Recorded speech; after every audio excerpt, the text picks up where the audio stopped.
Nous célébrons aujourd'hui le quatrième dimanche de Carême. Les trois lectures posent le problème du discernement. En première lecture, Samuel est invité à choisir celui que Dieu a élu parmi les fils de Jessé. Pour discerner, il faut regarder comme Dieu lui-même regarde, en ayant conscience que l'homme regarde l'apparence, tandis que le Seigneur regarde le cœur. En deuxième lecture, le discernement est demandé au baptisé qui, dans la situation où il est lumière dans le Seigneur, est appelé à discerner ce qui est agréable à Dieu. Le passage évangélique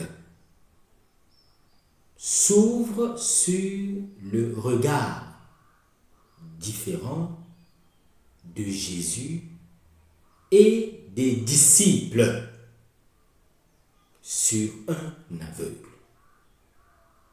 et se poursuit avec le cheminement qui conduit l'aveugle guéri à discerner la véritable nature de Jésus et à confesser sa foi en lui. Tandis que d'autres protagonistes de l'épisode se ferment à ce discernement et restent dans l'aveuglement spirituel. En sortant, Jésus vit un aveugle. En passant, Jésus vit un aveugle de naissance. Le regard de Jésus. Jésus a vu l'aveugle. Il a d'abord vu l'homme. Anthropon vidit hominem cecum anativitate. Jésus ne voit pas un malade, mais un homme. Les disciples ne voient pas un homme, mais un cas.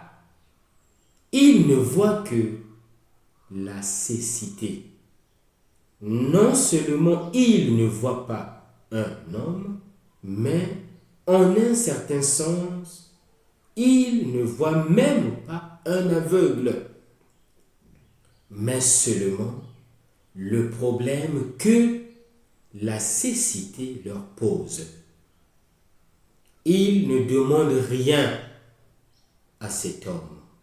Ils ne lui parlent pas, comme le feront au moins ses voisins.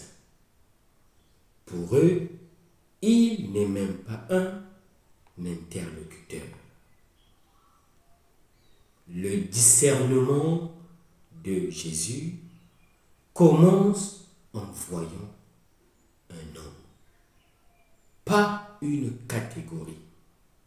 Pas un aveugle de naissance. Pas un péché, comme le pensent les disciples. Mais Jésus voit un homme. Le regard de Jésus inspire confiance à la personne. Jésus croit en lui et il le guérit en le touchant et en lui parlant. Son regard révèle sa profonde dimension spirituelle au moment même où il devient plus que jamais corporel. En levant la main et en ouvrant la bouche, Jésus fait ce qu'on ne fait pas normalement à un mendiant. Il lui parle et le touche. Le regard de Jésus est source de vie. Celui des disciples porte un jugement. Faire confiance à une personne signifie accepter de lui parler et de la toucher. Et donc, se laisser toucher par elle et l'écouter. Là où les disciples voient une maladie liée au péché, Jésus voit une occasion de faire expérimenter à l'homme la miséricorde de Dieu. Le regard des disciples laisse cet aveugle au bord de la route. Le regard de Jésus lui permet de se lever de la route pour retrouver son identité et dire avec fierté, c'est bien moi. L'intervention de Jésus pour guérir l'aveugle de naissance crée une dissension entre différents personnages qui interviennent sur la scène.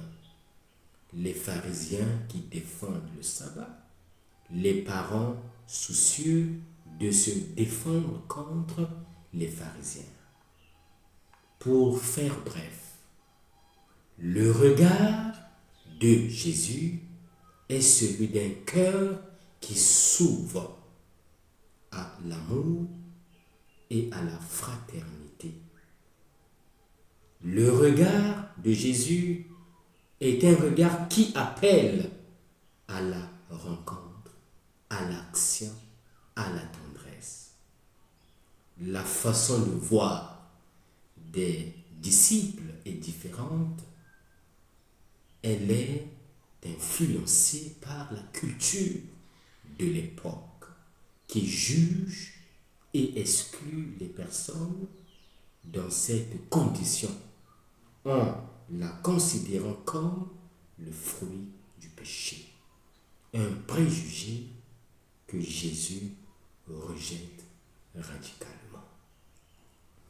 Notre culture affirme que les personnes sont dignes d'intérêt en fonction de leur apparence physique, de leurs vêtements, de leur belle maison, de leur voiture de luxe, de leur position sociale, de leur richesse. Comme l'Évangile nous l'enseigne aujourd'hui encore, la personne malade ou handicapée, à partir de sa fragilité, de ses limites, peut être au cœur de la rencontre.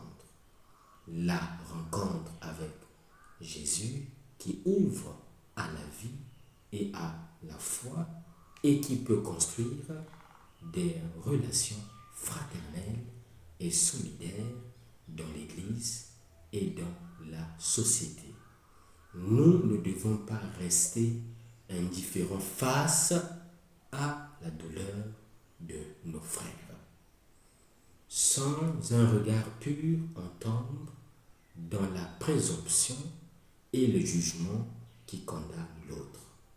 Demandons au Seigneur le don du discernement.